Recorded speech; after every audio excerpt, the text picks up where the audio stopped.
Hello everyone, स्वागत है आप सभी का हमारे एग्जाम यूट्यूब चैनल पर। तो आज की वीडियो में हम इंग्लिश के टॉप इंपोर्टेंट रूल करने वाले हैं आपके, चाहे वो आपका हरियाणा एसएससी सेट का एग्जाम हो, चाहे वो एचटेट का एग्जाम हो। तो जितने भी आपके इंपॉर्टेंट रूल हैं आज की वीडियो में हम डिस्कस करने वाले हैं। ये रूल आपके हर एक एग्जाम में पूछे जाएंगे, चाहे आपका कोई भी एग्जाम है। तो वीडियो को पूरा जरूर देखिएगा, आपके आने वाले एग्जाम के लिए बहुत ही इंपॉर्टेंट है। और यदि आपने हमारी इंग्लिश की मैराथन क्लास नहीं देखी तो वो भी आप जरूर देखिएगा। उसमें हमने कंप्लीट सिलेबस डिस्कस किया है। आपका जितने भी आपके इंपॉर्टेंट टॉपिक बनते हैं सारे के सारे हमने एक ही वीडियो में करने की कोशिश की है। ठीक है, तो फुल सिलेबस मैराथन में आपको मिल जाएगी। रीजनिंग की भी मैराथन आ चुकी है, यदि आपने वो भी नहीं देखी है तो जरूर देखिएगा।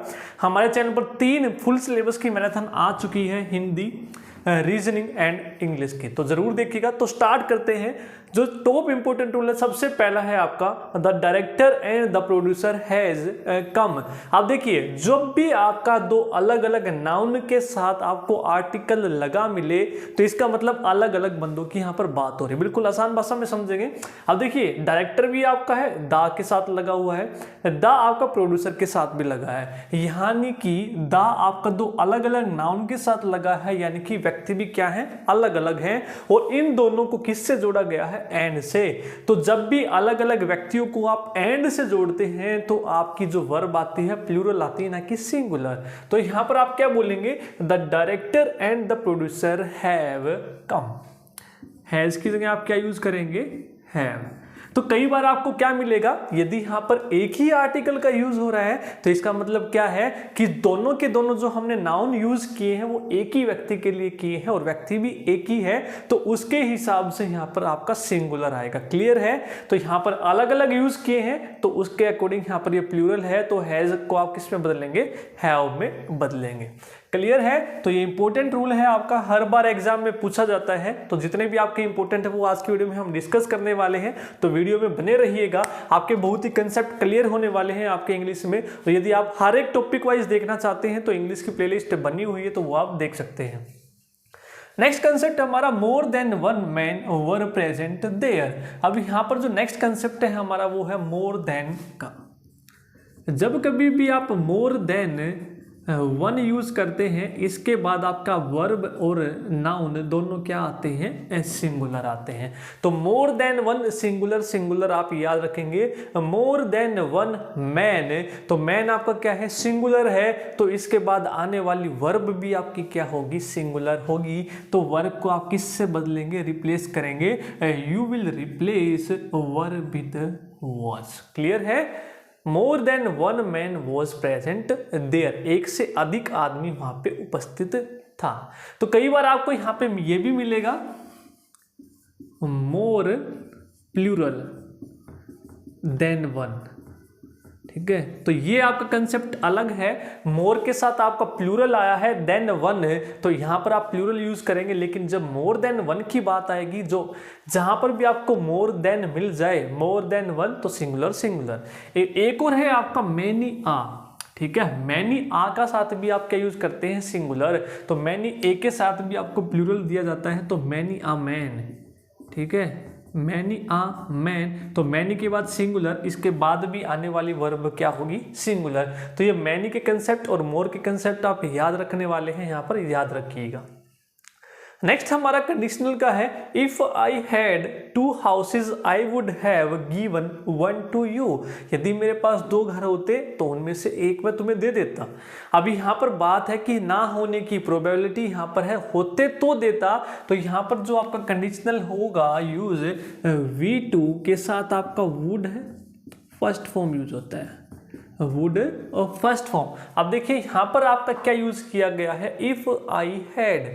हैड आपकी सेकंड फॉर्म है, हैड के बाद कोई वर्ब यूज नहीं है यहाँ पर। यदि आपकी हैड थर्ड फॉर्म, एक आपका होता है had plus third form and would have third form, ये दोनों आपके अलग हैं यहाँ पर। यदि हैड के साथ थर्ड फॉर्म यूज की है तब ये आपका करेक्ट होता वुड हैव थर्ड फॉर्म। लेकिन यहाँ पर सेकंड फॉर्म है आपकी हैज हैव हैड। हैड आपकी क्या है, सेकंड फॉर्म है, तो सेकंड फॉर्म के साथ आप क्या यूज करेंगे, वुड फर्स्ट फॉर्म। तो आप बदल देंगे, if I had 2 houses I would have को हटा के, गिवन को हटा के यहाँ पे फर्स्ट फॉर्म यूज करेंगे गिव। क्लियर है, I would give 1 to you.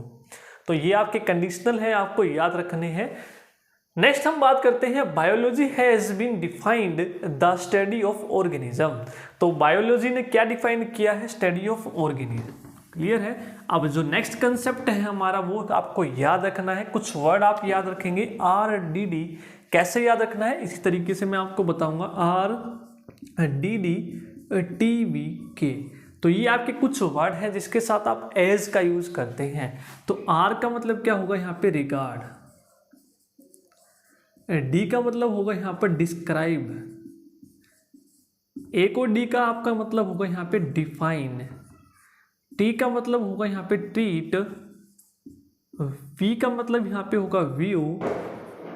और K का मतलब होगा आपका नो। तो ये आपके कुछ वर्ड होते हैं जिनके साथ आप हैज का यूज करते हैं। किसका? एज का आप यूज यहाँ पर करेंगे। अब देखिए यहाँ पर क्या दिया है? Biology has been defined. तो डिफाइंड आपको यहाँ पर मिल गया, डिफाइंड वर्ड। तो यहाँ पर डिफाइंड के साथ आपका यूज करेंगे एज।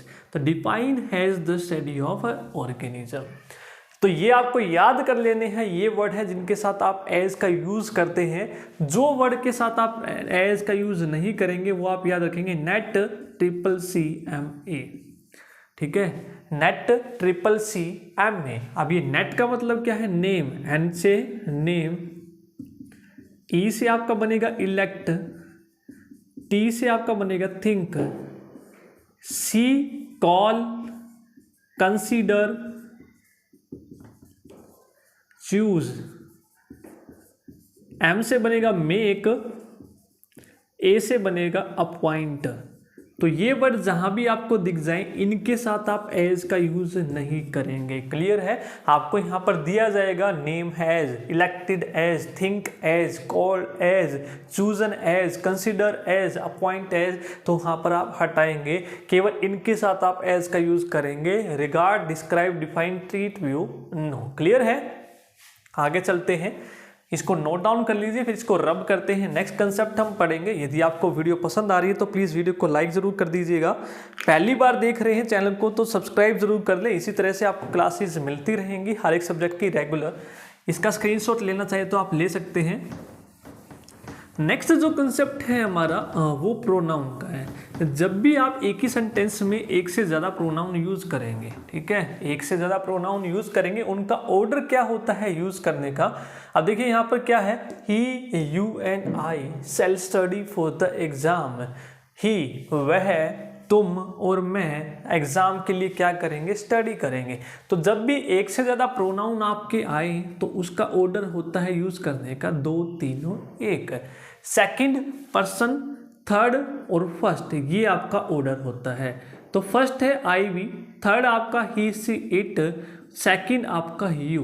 तो ये आपका योर ऑर्डर यहाँ पर होगा।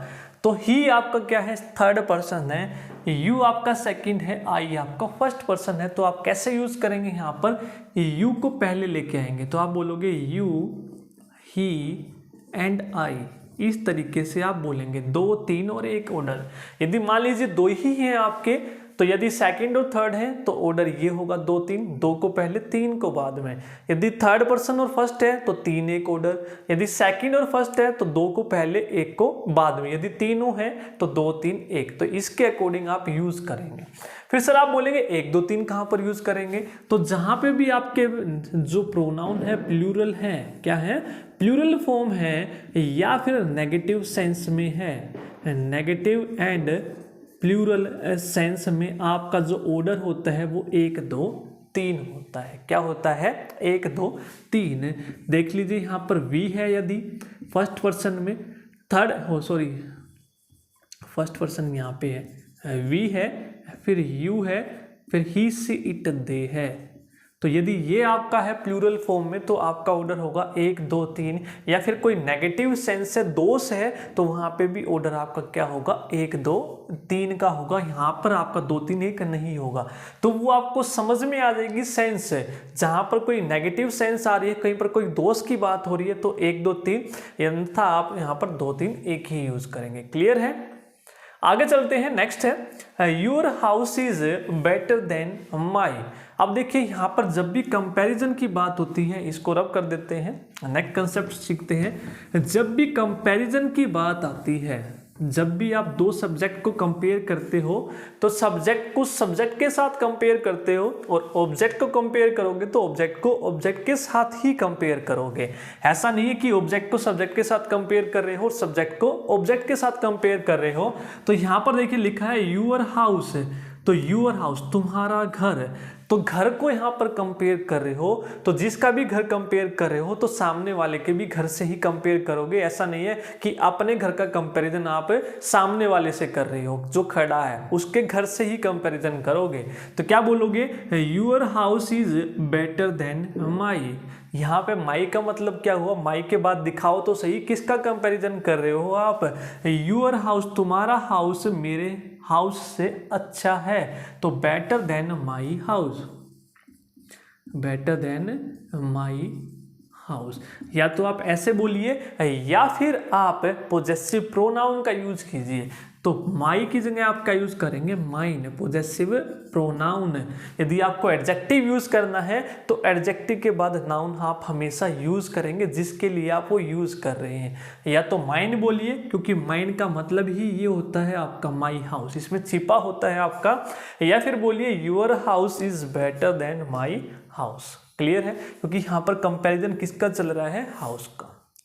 तो ये आप चीजें ध्यान में रखेंगे। यदि सब्जेक्ट का कंपैरिजन है तो सब्जेक्ट, यदि ऑब्जेक्ट का है तो ऑब्जेक्ट का कंपैरिजन, तो ऑब्जेक्ट लगाना पड़ेगा। आगे चलते हैं, नेक्स्ट कंसेप्ट है हमारा ईच ऑफ का, each of either of. Clear है, यहाँ पर देखिए each of the boys has their own book. अब जब भी आप each of either of use करेंगे तो प्लूरल नाउन के पहले पहली बात तो द का यूज करेंगे। यहाँ पे लिख लेंगे ईच ऑफ आइदर ऑफ। जब भी आप इनका यूज करेंगे तो इसके बाद दा यूज करेंगे, उसके बाद आप यूज करेंगे नाउन का। कई बार आपको दा नहीं दिया जाता है तो प्लूरल नाउन के साथ यहाँ पे लिख लेंगे P plural noun. Plural noun के साथ आप किसका यूज करेंगे, दा का यूज करेंगे। अब उसके बाद देखिए हैज, देयर, तो उसके बाद आपका क्या आएगा, सिंगुलर प्रोनाउन या सिंगुलर नाउन आप यूज करेंगे, सिंगुलर नाउन या प्रोनाउन। तो ईच ऑफ आइदर ऑफ के बाद आने वाला नाउन या प्रोनाउन तो प्लूरल होगा, लेकिन उसके बाद जो वर्ब आप यूज करेंगे या फिर आप जो प्रोनाउन यूज करेंगे वो कैसा करेंगे, सिंगुलर। तो यहाँ पे देखिए each of the boys has their, their आपका प्लूरल है तो देयर को किस में कन्वर्ट करेंगे आप, हिज में कन्वर्ट करेंगे, हिज ओन बुक, कि हर एक के पास अपनी खुद की एक बुक है। क्लियर है, तो आने वाली वर्ब या प्रोनाउन क्या होगा आपका, ईच ऑफ के बाद सिंगुलर होने वाला है। क्लियर है, तो ये वर्ब भी सिंगुलर है तो आपका यहाँ पर जो प्रोनाउन है वो भी क्या होगा, सिंगुलर होगा। आगे चले, नेक्स्ट चलते हैं, little knowledge is a dangerous thing. Knowledge जो है वो डेंजरस है, लेकिन कैसी, लिटल। अब देखिए लिटल की आपकी तीन सेंस होती है, आ लिटल, लिटल और द लिटल। अब जो नॉलेज है, किसके पास पूरी नॉलेज है वो तो घातक हो ही नहीं सकती, या तो नॉलेज बिल्कुल ही ना हो वो घातक होगी, या फिर अधूरी नॉलेज हो वो घातक हो सकती है। तो कैसे करेंगे इसको, तो तीन सेंस में आप यूज करते हैं लिटल को, लिटल, आ लिटल और द लिटल। तो यहां पर लिटल का मतलब होता है कुछ भी नहीं, ठीक है, कुछ भी नहीं। जब जिसके पास नॉलेज ही नहीं है तो घातक कैसे साबित होगी। हाँ, जिसके पास नॉलेज है लेकिन अधूरी है, आ लिटल है लेकिन कम मात्रा में, आ लगा दिया यहाँ पे, नॉलेज लिटल है लेकिन वो कम मात्रा में है।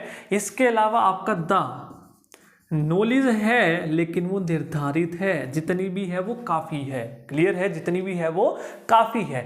अब देखिए यहाँ पर बोला है आपका little knowledge is a dangerous thing. तो कैसी नॉलेज डेंजरस हो सकती है, घातक हो सकती है, तो वो आ लिटल। तो यहाँ पर आप बोलेंगे आ लिटल नॉलेज है। क्या बोलेंगे, आ लिटल नॉलेज है। नॉलेज तो है लेकिन कम है, अधूरी नॉलेज है तो वो घातक हो सकती है। तो नॉलेज या तो पूरी रखो या बिल्कुल ही मत रखो। क्लियर है, आगे चलते हैं, नेक्स्ट है the police arrested a black. Next concept very very important है आपका, हर एग्जाम में पूछा जाएगा। The police arrested a black 22-year-old American negro. अब देखिए कई चीज़ें आपकी जब एक साथ आप यूज़ करते हैं किसी व्यक्ति के बारे में, तो यहाँ पर आपको नोट करना है size, shape, age, colour, emotion, nationality और मटेरियल। तो ये आपका ऑर्डर होता है यूज़ करने का। सबसे पहले यदि आप साइज़ के बारे में बात कर रहे हैं तो साइज़ बताएंगे, फिर शेप बताएंगे, फिर एज बताएंगे, फिर उसका कलर, फिर इमोशन, फिर उसकी नेशनलिटी, फिर उसके बाद मटेरियल, जिस मटेरियल की भी आप बात कर रहे हैं। अब देखिए यहाँ पर आप क्या बात कर रहे हैं, द पुलिस अरेस्टेड, किसको अरेस्ट किया पुलिस ने, आप ब्लैक, किसको अरेस्ट किया है, ब्लैक आदमी को, और वो कितनी एज का है, 22-year-old, और वो कहाँ का है, उसकी नेशनलिटी क्या है, अमेरिकन नेग्रो, क्या है वो, अमेरिकन नेग्रो। अब देखिए ऑर्डर आपका यूज करने का यहाँ पे क्या है, यहाँ पे क्या क्या दिया है आपको, सबसे पहले तो कलर दिया है सी, उसके बाद 22-year-old यहाँ पर, उसके बाद एज दी है, उसके बाद नेशनलिटी दी है, कैसा है वो, अमेरिकन है। तो देखिए यहाँ पर कलर है, एज है और नेशनलिटी है। तो सबसे पहला आपका ऑर्डर क्या आएगा, सबसे पहले आपका साइज तो यहाँ पे है नहीं, शेप भी नहीं है, एज है, तो एज पहले आएगी, कलर बाद में आएगा और सबसे बाद में आएगा नेशनलिटी, क्योंकि यहाँ पर नेशनलिटी है। तो आप क्या बोलेंगे यहाँ पर, the police arrested uh 22-year-old, इस ब्लैक को यहाँ से हटा के यहाँ पे लगाएंगे, 22-year-old ब्लैक अमेरिकन नेग्रो, कैसे अमेरिकन को, ब्लैक को। तो कलर को उठा के कहाँ पे लगाएंगे आप, एज के बाद में शिफ्ट करेंगे। तो ये लिख लेना है आपको, size, shape, age, colour, emotion, nationality, material. इसको याद करने का ऑर्डर कैसे याद करेंगे आप, SS AS NM, SS size, shape, age, colour, emotion, NM nationality, material. तो शॉर्ट फॉर्म से याद करेंगे तो आसानी से याद हो जाएगा, नहीं तो फिर ये रटना पड़ेगा आपको। आगे चलते हैं, नेक्स्ट जो कंसेप्ट है वेरी वेरी इंपॉर्टेंट है, she sounded very sadly after the death of her pet. जब उसके पेट की जो है मृत्यु हो गई तो उसने साउंड कैसा किया, वेरी सैडली, यानी कि दुखदायक।